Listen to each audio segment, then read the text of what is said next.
அனைவருக்கும் வணக்கம்.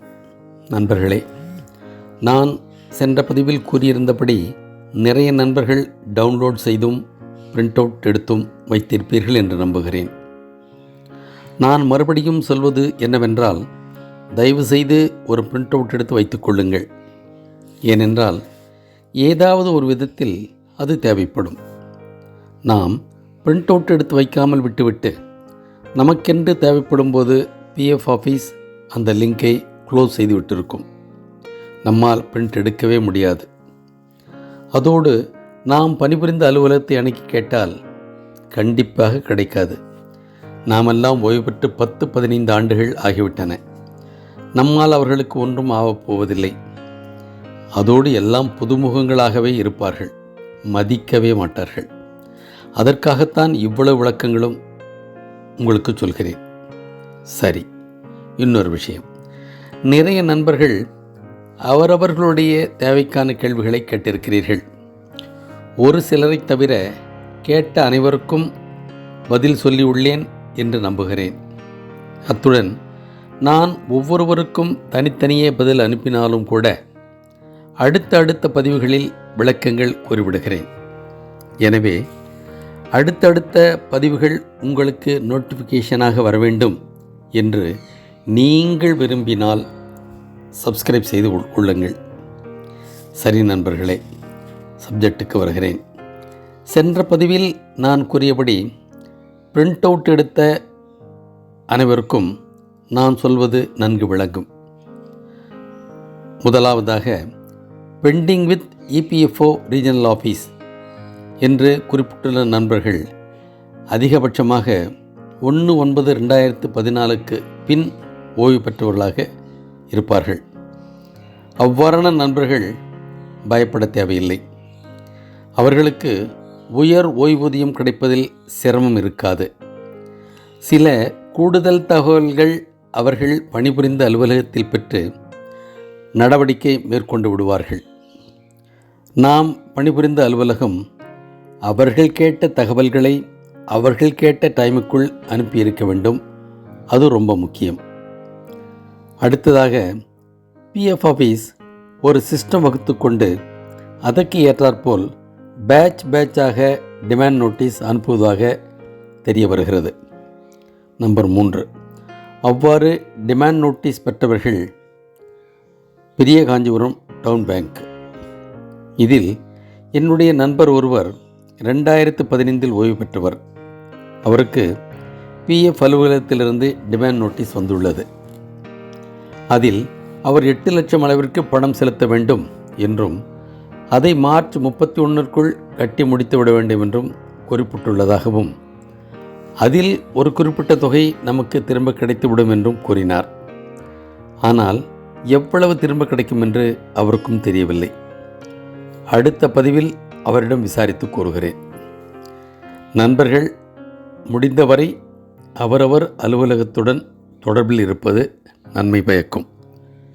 இந்த நேரத்தில் நான் சொல்வது ஒரே ஒரு விஷயம். ஜாயிண்ட் ஆப்ஷன் எதுவுமே கொடுக்காமல் எனக்கு ஹையர் பென்ஷன் கிடைக்குமா என்று கேட்கிறார்கள். எனக்கு என்ன பதில் சொல்வதென்று தெரியவில்லை.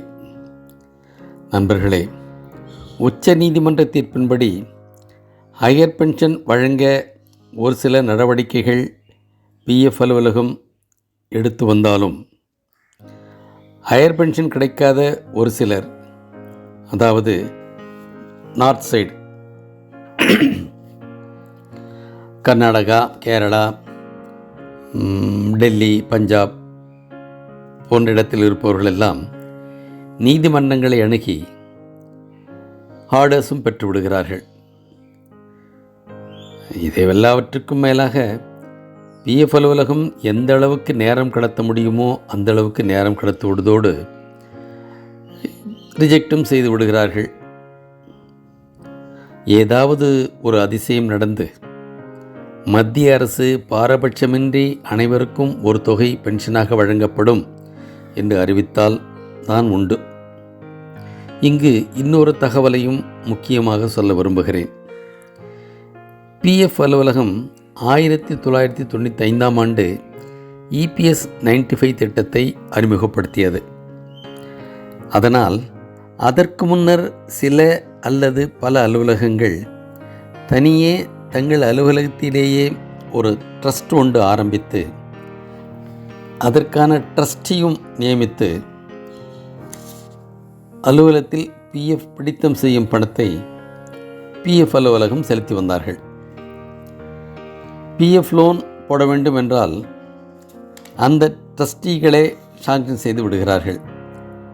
தனியே பிஎஃப் அலுவலகம் சென்று ஒப்புதல் வாங்க மாட்டார்கள். அனைத்து கணக்கு வழக்குகளையும் அந்த ட்ரஸ்டே பார்த்து கொண்டது. இது இவ்வாறு இருக்க இபிஎஸ் 95 திட்டம் வந்தவுடன் சில அலுவலகங்கள் தவிர மற்ற பிற அலுவலகங்கள் அந்த திட்டத்தில் சேர்ந்து அனைத்து சம்பந்தப்பட்ட ரெக்கார்ட்ஸ்களையும் பிஎஃப் அலுவலகத்தில் ஒப்படைத்து விட்டார்கள். அதனால் பிஎஃப் அலுவலகமே இதை கவனித்து கொண்டது. மேற்சொன்ன சில அலுவலகங்கள் அப்படி செய்யாமல் பிஎஃப் கான்ட்ரிபியூஷன் மாத்திரம் அனுப்பிவிட்டு கணக்கு வழக்குகளை ஒப்படைக்காமல் அவர்களே பார்த்து கொண்டார்கள். அவ்வாறு செயல்பட்ட அலுவலகங்களுக்கு அவர்கள் 1/9/2014 பிறகு ஓய்வு பெற்றிருந்தாலும் கூட உயர் பென்ஷன் பெறுவதில் சிக்கல் ஏற்பட்டுள்ளது. ஏனென்றால் அவர்கள் பெற்ற சம்பள விவரங்களை பிஎஃப் அலுவலகம் நம்ப மறுக்கிறது. தற்போது அவ்வாறான ஒரு சில அலுவலகங்கள் நீதிமன்றங்களை நாட உள்ளதாக தெரிய வருகிறது. இதையும் நண்பர்களுக்கு தெரிவித்துக் கொள்கிறேன். மேலும் நான் கீழே சொல்லியுள்ள சில ரெக்கார்ட்ஸ்களையும் டிஸ்கிரிப்ஷனிலோ அல்லது நான் சொல்லும் வெப்சைட்டிலோ சென்று பார்த்து கொள்ளலாம் என்பதையும் இந்த நேரத்தில் சொல்லிக்கொள்ள விரும்புகிறேன். அடுத்ததாக rejected by the regional office என்று குறிப்பிட்டுள்ளவர்கள் 1/9/2014 முன்பு ஓய்வு பெற்றவர்களாகத்தான் இருப்பார்கள். இப்போது இவர்களுக்காக உச்ச நீதிமன்றத்தில் வழக்கு நிலுவையில் உள்ளது. அந்த வழக்கின் அடுத்த விசாரணை 5/3/2025 வரவுள்ளது. அதோடு நான் மேற்சொன்ன ட்ரஸ்ட் ஆரம்பித்து கணக்கு வழக்குகளை ஒப்படைக்காத அலுவலகத்தில் பணிபுரிந்தவர்கள், பிஎஃப் அலுவலகத்தில் கேட்ட கூடுதல் தகவலை தராத அலுவலகத்தைச் சேர்ந்தவர்கள், ஜாயிண்ட் ஆப்ஷன் ஃபார்ம் ஒழுங்காக பூர்த்தி செய்து நாம்ஸ் படி கொடுக்காதவர்கள், இவர்களுக்கெல்லாம் ரிஜெக்ஷன் வந்திருக்கும் என்று எண்ணுகிறேன்.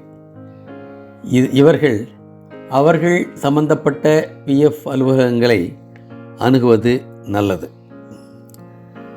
இதனிடையில் நான் ஏற்கனவே சொன்னபடி முதலாவதாக 4/11/2022 அன்று உச்ச நீதிமன்ற நீதியரசர் மாண்புமிகு யுயு லலித் அவர்களின் குழுவால் உயர் பென்ஷன் வழங்கலாம் என்று கூறிய தீர்ப்பின் நகல் சுமார் 51 பக்கம் உள்ளது. இது யாரெல்லாம் பார்க்கவில்லையோ அவர்களுக்காகத்தான். இரண்டாவதாக மாண்புமிகு மத்திய லேபர் அண்ட் எம்ப்ளாய்மெண்ட் மினிஸ்டர் அவர்களின் ஒப்புதலோடு உயர் பென்ஷன் வழங்குவது சம்பந்தமாக பல்வேறு பிஎஃப் அலுவலகங்களுக்கு அனுப்பப்பட்ட கடித நகல். மூன்றாவதாக லோக்சபாவில் உயர் பென்ஷன் குறித்தான கேள்விக்கு லேபர் அண்ட் எம்ப்ளாய்மெண்ட்டின் மத்திய துணை அமைச்சர் கூறிய பதிலின் நகல். நான்காவதாக சிபிடி மீட்டிங், அதாவது சென்ட்ரல் போர்ட் ட்ரஸ்டி மீட்டிங் 28/2/25 அன்று இபிஎஃப்ஓ தலைமை அலுவலகத்தில் நடைபெற உள்ளதற்கான கடித நகல். இவை அனைத்தும் தங்கள் அனைவரின் பார்வைக்காக வைத்துள்ளேன். இவை அனைத்தையும் கூகுள் டிரைவில் சென்று பார்த்து கொள்ளலாம். அதற்கான லிங்கையும் டிஸ்கிரிப்ஷனில் அனுப்பிவிடுகிறேன். நண்பர்களே, இன்று வரை எனக்கு தெரிந்த விவரங்களை தங்களுக்கு தெரிவித்துள்ளேன்.